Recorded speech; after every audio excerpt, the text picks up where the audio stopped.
So hey, it's the season 2 premiere of Inspire.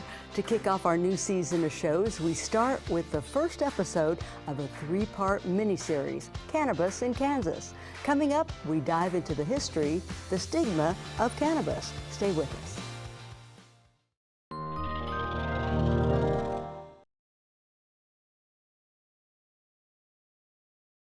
Inspire is sponsored by Kansas Furniture Mart, using furniture to inspire conversation. And by the Blanche Bryden Foundation.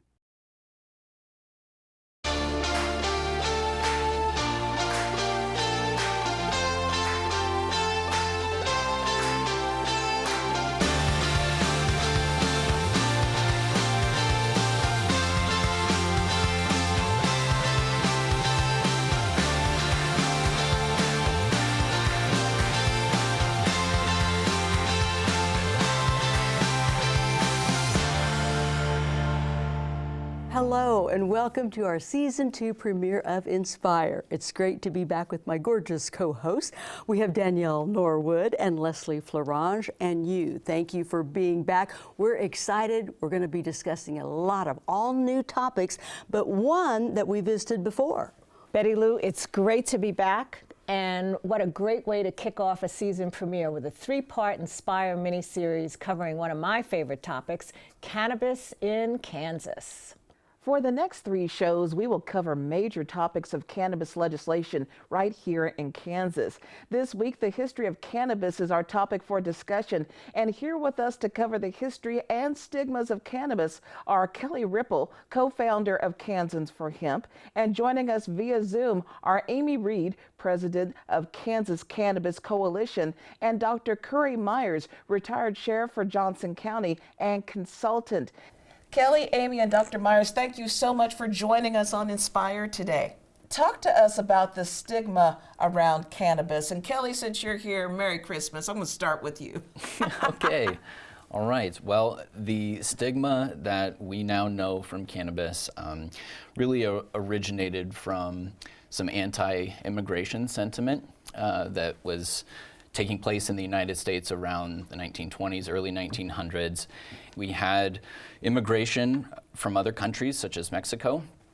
And, with those immigrants, they were working in the farm fields, and they got the social stigma tied to them that they smoked this herb. The fear was that they were smoking and dealing marijuana and causing havoc. And I will say that specifically in Kansas, with the temperance movement and alcohol prohibition, there was kind of a void left open, and that anti-immigration sentiment and very racist ideology latched on to that sentiment of demonizing people who use substances, specifically cannabis in this case. Okay. Amy, I'm going to let you answer. What's your thoughts on this? Well, Kelly's exactly right. And the interesting fact is that all the way back to the 1850s, cannabis was on the pharmacopoeia, and doctors prescribed it for over 100 different illnesses and ailments.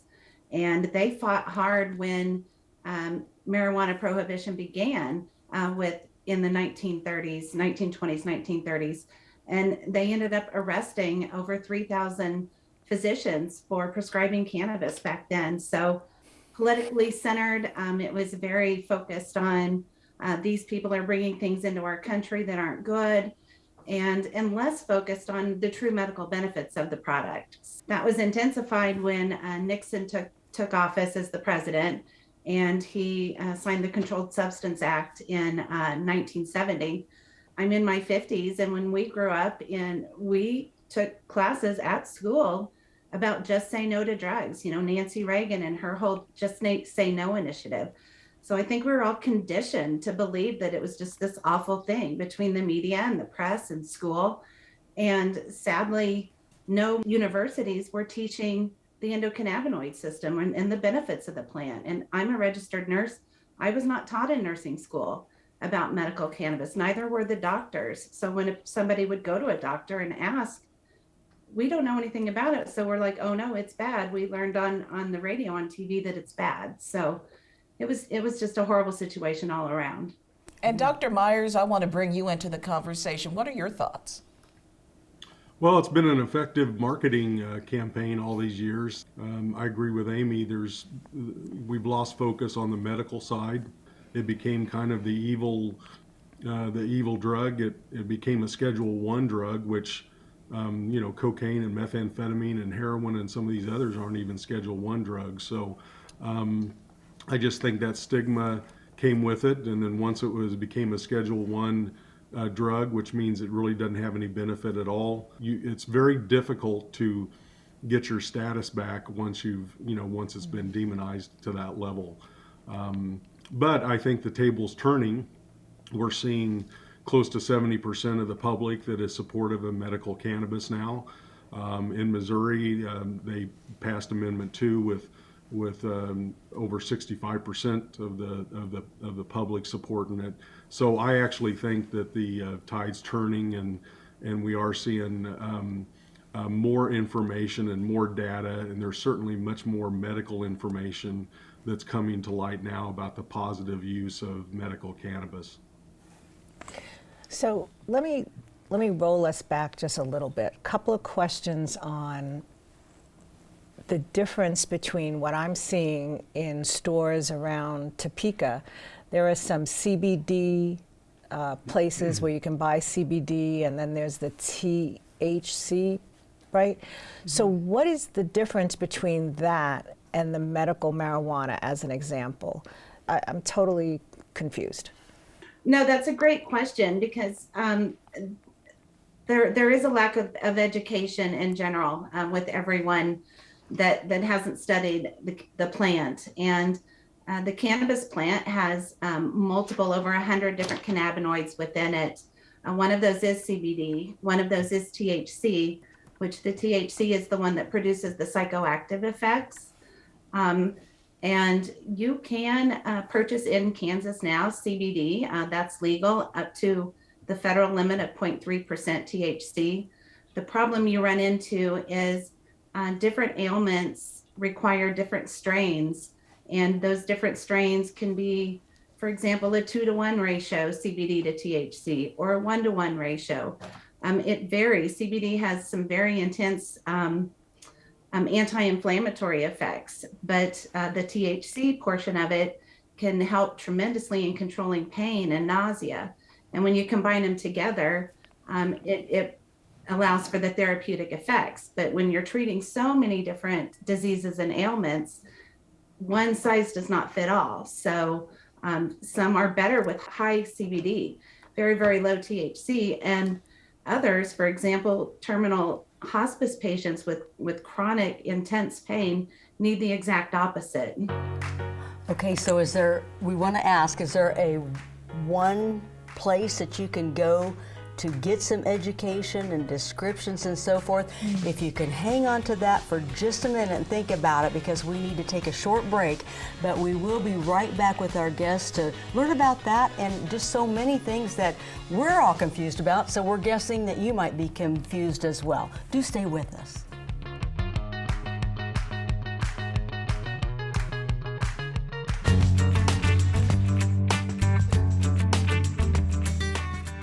Hi, I'm Janice Watkins, CEO of Topeka Habitat for Humanity. Drywall repair is more than just something that is for aesthetic purposes. It's important to have a proper sealant to allow protection from smoke and fire combustion. Drywall errors can happen with just moving something about and dinging the drywall, or it can really take place. So we have a hole in our drywall that obviously needs repaired for multiple reasons. The first thing we want to do is to kind of clean up that hole so that it's going to be easier to repair. We can do this by taking a utility knife and kind of cleaning up around the edges to make that smoother.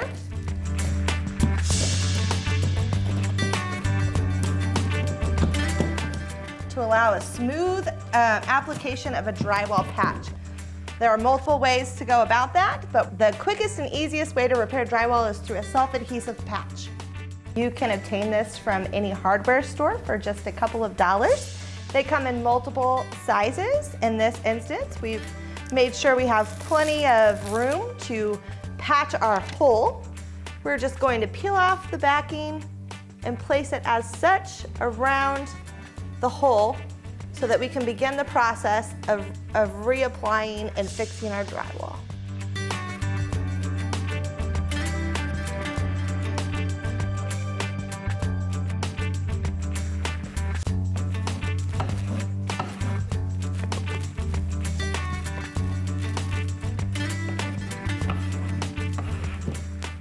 Once we have all of our joint compound or mud applied and our patch covered, we're going to take a larger drywall knife and we're going to feather the ends so that we have less work to do on the completion stage and have a nice smooth finish around our patch.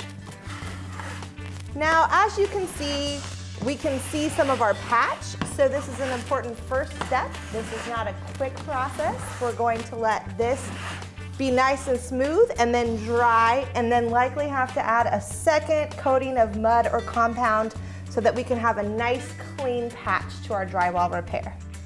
Now that we have applied our first coat of compound or mud, we can go back through and we can start the smoothing process. As you can see, our patch is not quite dry. The area is gray and not all of the way white or translucent. So we're going to use this existing patch. You're going to start with some sandpaper, lightly go over the edges to make them nice and smooth. With drywall, this really is for the aesthetic purposes of applying paint towards the end so that we can have a nice smooth surface. On flat walls and non-texturized drywall, this is going to be extraordinarily important as we're going to see every cosmetic issue when we apply paint. You can also use a wet sponge to aid in this process, which will just kind of smooth it down, and we're going to feather the edges until it's nice and smooth. We're going to continue repeating that process until our edges are nice and smooth and we're able to see zero imperfections and apply our coat of paint. Thank you for joining us, and we hope you get inspired to address your own home maintenance. All right, so we're back. And so here's my question. I want to follow up on my wonderful co-host question of where can people go? Is there a one-stop shop where people can go and learn more about medical cannabis so that, you know, we reduce the confusion behind that product? Dr. Myers? Well, locally, the Kansas Cannabis Coalition is a great resource for information that people can visit and learn more. The National Institute of Health, the government has quite a few studies out showing the efficacy of medical marijuana, and there's more information being researched almost daily, just because we've had enough states now that have passed medical marijuana, where we're seeing more and more data that's associated with the benefits of medical cannabis. So I think we'll continue to see more research and more data that comes out. I do believe it's going to be, there's potentially legislation federally about decriminalization of cannabis, or at least removing it and no longer making it a Schedule I. That's going to be very, very important in order to not have conflict between the federal government and the states. So that's another, positive indicator that we're actually seeing both sides of the aisle supportive of these measures in Congress. So we may very well see something in the next legislative session. And of course, in Kansas, they'll be considering medical marijuana in the next session, and there's really some great benefits for medical consumption.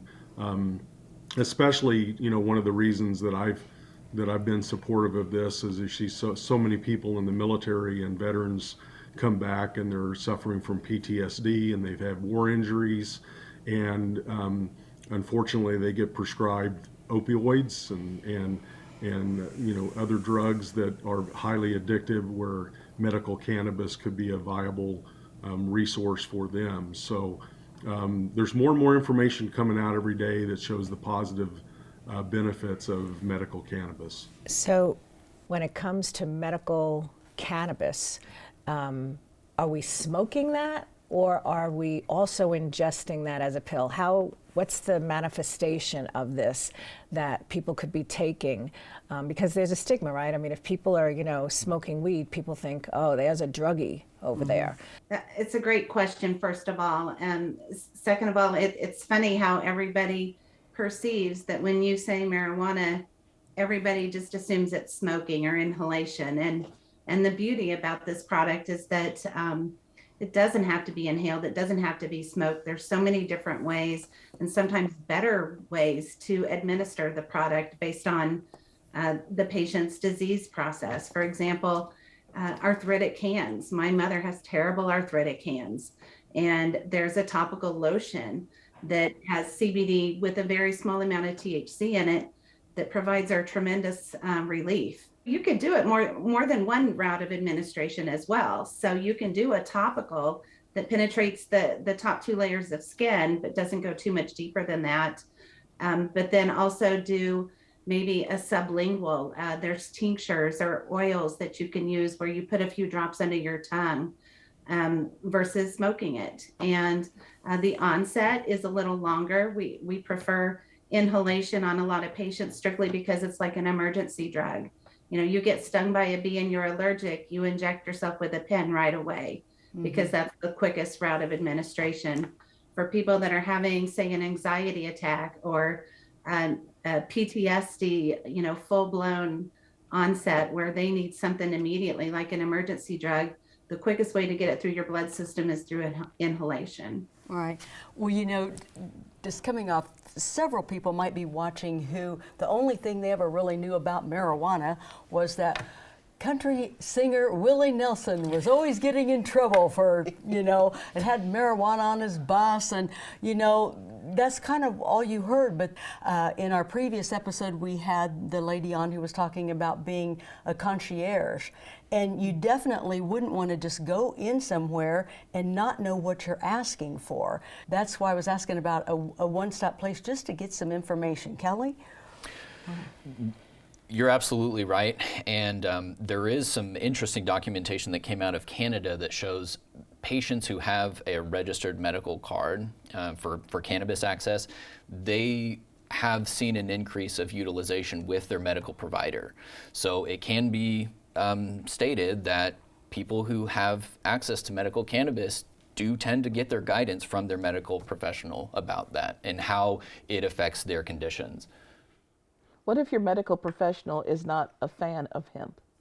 What do you do then? Do you change doctors? How do you handle that?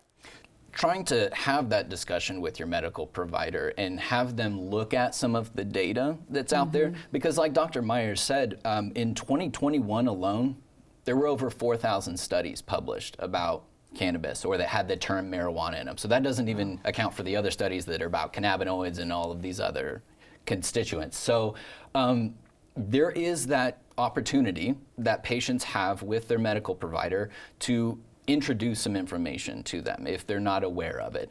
They can also talk with a different medical provider and maybe have them collaborate with that medical provider that does have an awareness or maybe an acceptance of it. Okay. Amy, did you want to add something to that? No, I do think that's a big risk when rolling out a brand new program is you want, with Kansas Cannabis Coalition, we're all about patient access. We want our patients to have access to medicine. And it is concerning that a lot of our existing medical professionals are not experienced. Now, when the bill language is written, there will be requirements for doctors who are writing recommendations. We call them recommendations, not prescriptions. But whoever is writing those has to go through some training themselves and has to become educated. There's also other resources within organizations. For example, I'm a registered nurse and I'm part of 2 national cannabis nurses organizations that provide us with a plethora of patient education that we can use out in the field. I think the scariest part of where Kansas is now, and we're in the process of writing what we hope to be the perfect bill.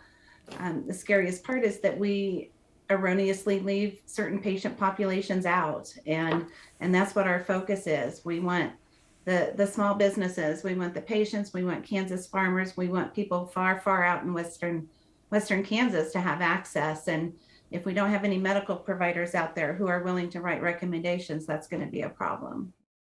Dr. Myers, and you were in law enforcement. You were a sheriff over in Overland Park in Johnson County. What was your experience when people are, going over because they have illnesses, they're sick, and they need to go and get this medical marijuana, and they're going across over to Missouri and then coming back to Kansas and getting caught, getting pulled over? Yeah, the first thing is I don't recommend doing that because it's a violation of Kansas law and you're going to get arrested. So we have to understand that each state has different laws and different applications of those laws. This is why it's important to have the federal government come in and kind of eliminate the chaos by passing their national legislation as soon as they can. DEA and other federal organizations have taken a hands-off approach to the medical cannabis side if a state passes it, but the law enforcement authorities are still going to go after black market, which we want them to do. So I mean, that's the reason we have regulations. That's the reason we have compliance. That's the reason we have quality control and standards. Just like we don't want to see black market use of other pharmaceutical drugs that are out there because you don't know what the quality control is and the standards. Mm-hmm. But to your point, Kansas is pretty much surrounded now by states that do have cannabis approved for usage, and you could have someone who is a Colorado resident that's driving through the state of Kansas and has a legal reason and permission from Colorado to use the cannabis that they've been prescribed, and they could be driving down the road and be stopped, and that cannabis could be seized, and they could be arrested, in the state of Kansas right now for having those drugs on them.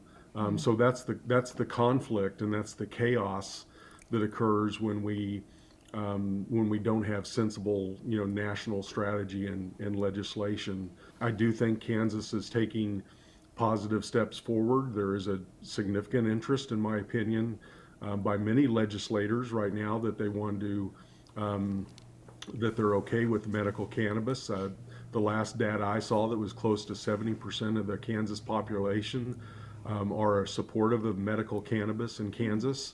Until the federal legislation can either decriminalize it or move it from a Schedule 1 to a Schedule 2 or 3, we're going to see more and more states go ahead and take on the specific legislation. To me, I think it's important to have compliance and standards in place because we are talking about medical cannabis and we're talking about prescriptions. And I think you mentioned earlier, you're concerned with quality control as a patient, and I think everybody would be concerned with quality controls and standards as a patient, and we want to ensure that those things are done with good, legislation. Right. Kelly, I noticed you were nodding throughout that. Would you please add to that? I agree with everything that has been said by Dr. Myers, and it's really unfortunate that we have exported not only revenue to other surrounding states, as Dr. Myers mentioned, but we've also moved people. Families have moved across the border so that their child who has epilepsy can obtain cannabis preparations. And it is happening more and more, and I don't think that will stop or slow down until Kansas has a medical cannabis program in place. Well, and one of the concerns that we address with Lee Zarda, who's going to be on, Lee Zarda-Carr, who's one of our, I call her a concierge, as it is, is that there are a number of people whose lives could have been changed by having cannabis as part of their treatment, and people who could have died because they didn't receive cannabis here in Kansas. So I want to talk about, we're one of 13 states, according to some data, that have not legalized medical marijuana.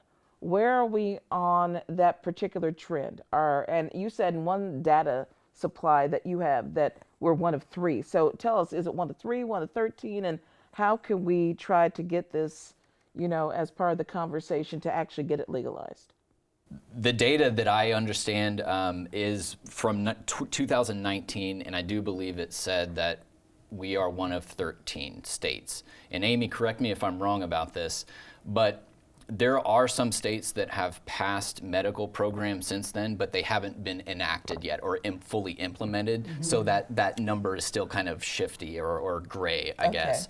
But yes, there are some maps out there from peer-reviewed publications that show Kansas is one of 3. Idaho, Nebraska, and Kansas are the last 3 states to have full zero prohibition, zero tolerance on the cannabis plant as a whole. But there is conflicting information out there. Okay, so what we need to do to move the needle? I know that there is a lot of questions, I'm sure, from our audience that want to know more about this, but obviously there are more benefits, as we're going to find out in future shows, than there are, things that are going to be problems with this. What do we do to, educate more people, and what do we do in terms of legislation? What's the next pieces that need to happen? So I think there was some really strong strides made in 2021. There was a larger economic picture that legislators started to understand about what this is going to mean for the economic development of the state, bringing well-paying jobs to rural and frontier counties, for example. But really getting that information to the lawmakers has been the key.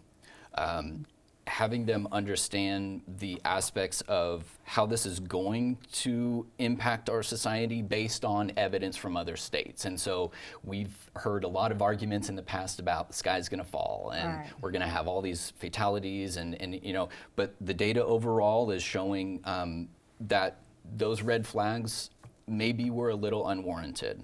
And so we really have to really tease in to the data and find out what is accurate and how we can, in order to better understand what we can expect in Kansas. That's all the time we have for today. We look forward to continuing our conversation on cannabis in Kansas with our next episode, where we're going to dive into the medicinal side of cannabis. Don't forget you can watch and share this show and all other episodes of Inspire at watch.ktwu.org. And if you are so inspired to learn more about our guests and find out what's coming up on future shows, be sure to visit our website at www.ktwu.org/inspire. Inspiring women, inspiring you, and inspiring knowledge on the history of cannabis. Right here on KTWU, we thank you for watching.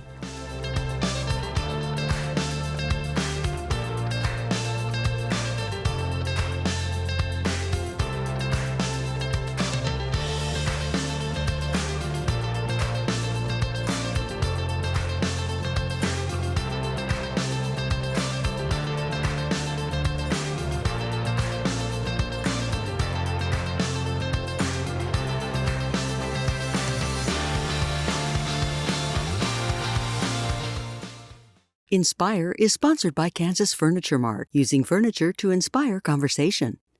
And by the Blanche Bryden Foundation.